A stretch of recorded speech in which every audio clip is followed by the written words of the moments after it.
বাংলাদেশের অন্তর্বর্তীকালীন সরকারের প্রধান ডক্টর মোহাম্মদ ইউনূস তিনি টিউলিপ সিদ্দিকী বিষয়ে মুখ খুলেছেন।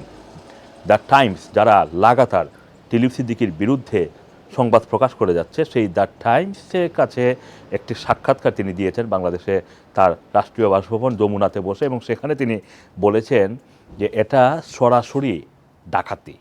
টিউলিপ সিদ্দিকী যে উপহারগুলো নিয়েছেন, যেগুলোর বিরুদ্ধে তার উপরে অভিযোগ উঠেছে, তিনি এটাও বলেছেন যদি টিউলিপ সিদ্দিকী যখন নিয়েছেন এই উপহারগুলো তিনি যদি না বুঝে নিয়ে থাকেন সেটা স্বীকার করা উচিত, এবং তার উচিত যে যেহেতু তিনি দুর্নীতি বিরোধী মন্ত্রী হিসেবে দায়িত্ব পালন করছেন, তার উচিত হচ্ছে ব্রিটিশ জনগণের কাছে এই বিষয়গুলো স্বীকার করে নেওয়া যে তিনি ভুল করেছেন বা অপরাধ করেছেন অথবা না বুঝে নিয়েছেন, এবং এগুলো তার এখন ফেরত দেওয়া উচিত।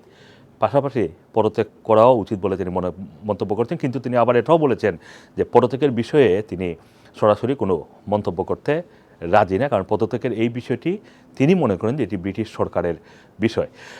আপনারা জানেন যে টিউলিপ সিদ্দিকীর বিরুদ্ধে লাগাতারভাবে ব্রিটিশ গণমাধ্যমগুলো সংবাদ প্রকাশ করে যাচ্ছে। আজকে যেমন ডেইলি টেলিগ্রাফ আরেকটি সংবাদ প্রকাশ করেছে যে টিউলিপ সিদ্দিকী তার খালার ক্ষমতা ব্যবহার করে বাংলাদেশের cricket match, world cup match থেকে শুরু করে এরকম ইন্টারন্যাশনাল ম্যাচ তিনি ভিআইপি বক্সে বসে ফ্রি দেখেছেন, মানে বিনামূল্যে দেখার সুযোগ গ্রহণ করেছেন। সুতরাং এই প্রত্যেকটি বিষয়েই এখন টিউলিপ সিদ্দিকীর বিরুদ্ধে অভিযোগের পাহাড় ভারী হচ্ছে।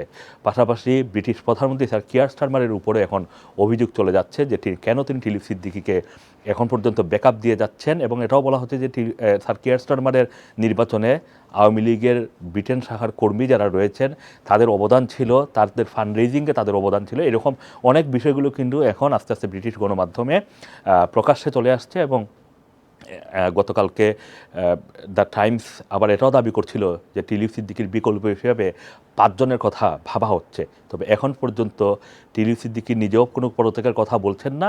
ব্রিটিশ সরকারও টিউলিপ সিদ্দিকীর উপরে সর্বশেষ যে বক্তব্য দিয়েছিল যে তাদের আস্থা রয়েছে এবং টিউলিপ সিদ্দিকী তার দায়িত্ব পালন করবেন, সেই বক্তব্য থেকে সরে আসছে না।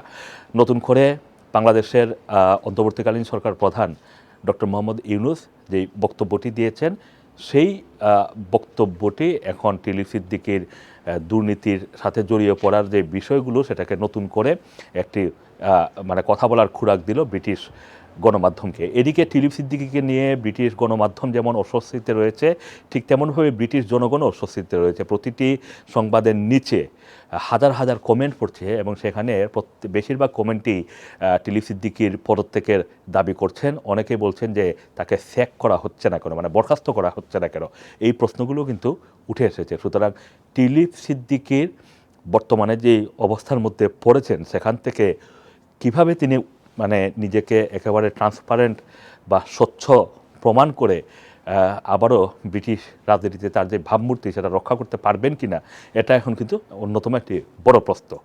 আসম মাসুম, রানার টিভি, লন্ডন।